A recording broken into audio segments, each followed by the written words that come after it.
Assalomu alaykum qadrli tomoshabin do'stlar. Ushbu videorolikimiz YouTube'da keng tarqalishi uchun kanalimizga obuna bo'lib, videorolik ostiga like tugmachasini bosib qo'yishni unutmang. Bir necha asrlar oldin Bag'dod islom taraqqiy etgan shaharlardan biri bo'lib, u yerda juda ko'p musulmon ulamolari yashagan. Shu sababli shahar islom dinining ilm markazi hisoblangan.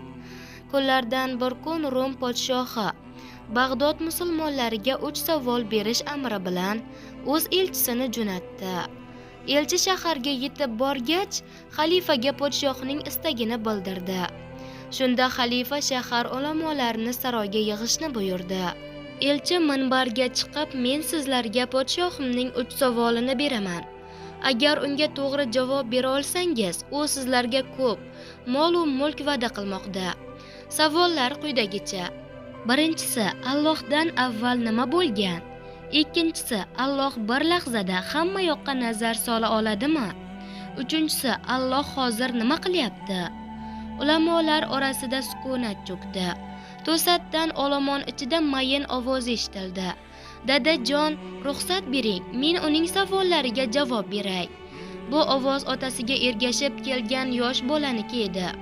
Xalifadan ruxsat so'ralgach, bolakayga gapirishga izn berildi. Rum elchisi yosh musulmonga murojaat qilib, birinchi savolni takrorladi.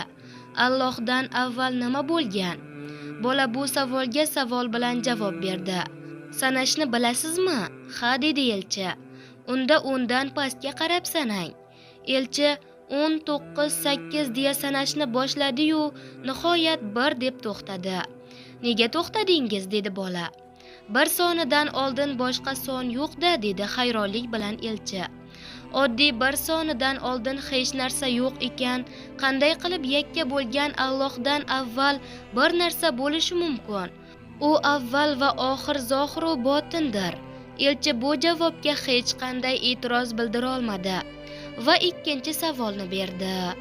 Alloh bir lahzada hamma yoqqa nazar sola oladimi? Sham keltirib yoqing, dedi bola. Endi esa uning nuri qayerga qarab taralayotganini ayting. Ammo shamning nuri har tarafga taraladi.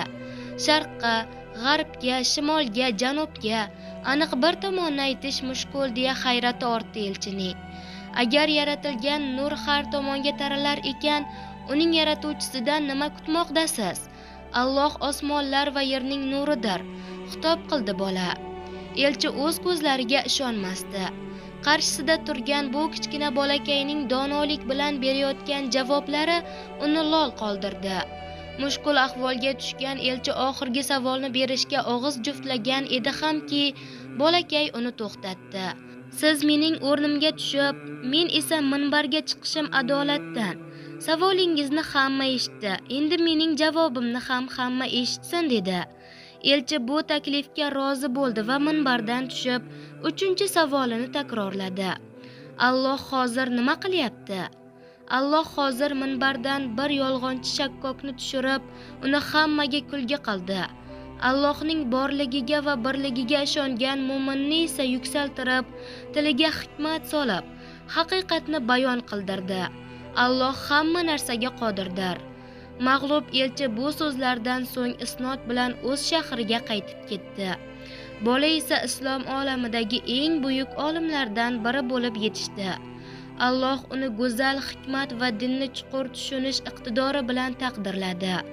Uning ismi Nu'mon ibn Sobit bo'lib, u butun dunyoga imomi azam nomi bilan mashhurdir. Qadrli tinglovchi, agarda sizga hikoyamiz yoqgan bo'lsa, like bosishni va albatta kanalimizga obuna bo'lib, bizni kuzatishda davom etishingizni so'rab qolaman. Bizdan aslo uzoqlashmang. Hali yangilari oldinda. Sizlar bilan Shirin Zabonim bo'ldi.